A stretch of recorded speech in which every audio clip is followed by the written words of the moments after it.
প্রথম জাতীয় সংসদের নির্বাচনে একটি নতুন প্রতিষ্ঠিত রাজনৈতিক দল হিসেবে 11 দলীয় ঐক্যের শরিক দল হিসেবে তাদের নির্বাচনের যে ফলাফল, লক্ষ লক্ষ মানুষের ভোটের মধ্য দিয়ে এনসিপির প্রতি মানুষের যে সমর্থন, এটাই প্রমাণ করে জনগণের মাঝে তারুণ্যের শক্তির প্রতি, এনসিপির প্রতি মানুষের যে আস্থা তারা প্রদর্শন করেছে। বাংলাদেশের নতুন বিনির্মাণের লক্ষ্যে এনসিপির সঙ্গে মানুষের আস্থা তারা এই ভোটের মধ্য দিয়ে প্রমাণ দিয়েছে।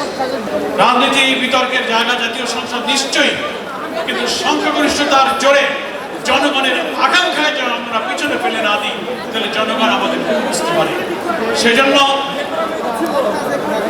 জুলাই সনদে ঐক্যমত্য প্রতিষ্ঠিত হওয়া সংস্কারের প্রত্যেকটি বিষয়ে জাতীয় সংসদে যা গণভোটে গিয়েছে, আজ অযুক্ত হয়ে যা গণভোটে রেকর্ড হয়ে আছে, সেটাই যেন আইন আকারে সংবিধানের অংশ হিসেবে সংবিধানে পাস হতে পারে, অনুমোদিত হতে পারে। এটাই এখন জাতীয় সংসদের পবিত্র দায়িত্ব। Youth is the best time of life. যৌবনই হচ্ছে মানুষের জীবনের সবচেয়ে শ্রেষ্ঠ সময়।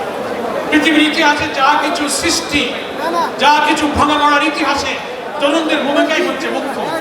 বাংলাদেশের কোটি কোটি মানুষের দীর্ঘ 17-18 বছরের যে ত্যাগ, যে লড়াই, যে সংগ্রামের মধ্য দিয়ে নতুন বাংলাদেশ বিনির্মাণে এই তারুণ্যের শক্তি একটি অজেয় শক্তি হিসেবে লড়াইয়ের সংগ্রামে একদিকে জাতীয় সংসদে, অপরদিকে রাজপথে, সেই সংগ্রামেই তারা সামিল থাকবে। আমরা অবশ্যই সবাই মিলে হাতে হাত ধরে গঠনমূলক নিয়মতান্ত্রিক রাজনীতির মধ্য দিয়ে বাংলাদেশকে আমরা গড়ে তুলব, আমাদের শহীদদের স্বপ্ন পূরণ করব। পবিত্র উদ্দেশ্য হলো কোরআন নাজিলের এই মাসে কোরআনকে বোঝা, কোরআনকে পড়া, কোরআনের আলোয় নিজের জীবন এবং সমাজকে আলোকিত করা, আর রোজার মধ্য দিয়ে তাকওয়ার সঞ্জীবনী শক্তি, মিথ্যা থেকে, অন্যায় থেকে, পাপ থেকে, প্রবৃত্তি থেকে নিজেকে বাঁচিয়ে রেখে অপরাধ থেকে নিজেকে মুক্ত করা, যে নৈতিক মোরাল পাওয়ার সৃষ্টি করা, এই তাকওয়ার শক্তি রোজা রেখে আমাদের অর্জন করার তৌফিক আল্লাহ তাআলা দান করুন।